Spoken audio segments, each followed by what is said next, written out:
In today's video, I'm going to teach you how to delete your Grok account. By the end, you'll know exactly where to go, what to click, and how to confirm the deletion with confidence. Start by opening your browser and heading to the Grok website. Make sure you're signed in to the account you want to remove, since the option to delete only appears when you're logged in. Once the page loads, look toward the top right corner for your profile icon. It may appear as your avatar or initials. Click that icon to open the account menu and then choose Settings. This will take you to the area where you can manage your account details and privacy. Inside Settings, find the section labeled Data Controls. It might be a tab or a menu item on the left. Click Data Controls to open your privacy and data options. This is where Grok keeps tools for managing what's stored about your account.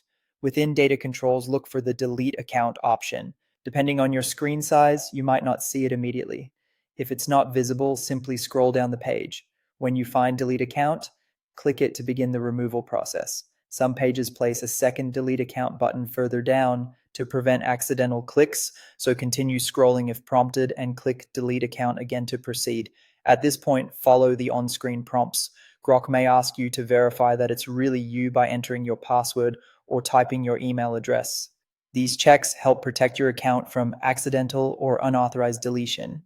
Read any warnings carefully so you understand what will be removed and whether anything is scheduled or immediate.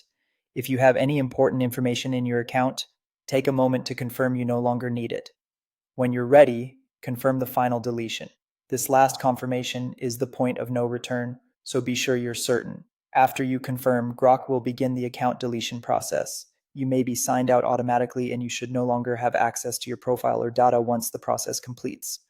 If the delete account option doesn't appear at first, refresh the page or try a desktop browser for a clearer layout. And if the site asks for verification more than once, that's normal. It's designed to keep your data safe. That's all there is to it. You've navigated to Settings, opened Data Controls, selected Delete Account, verified your identity, and confirmed the final deletion. Thanks for watching and take care.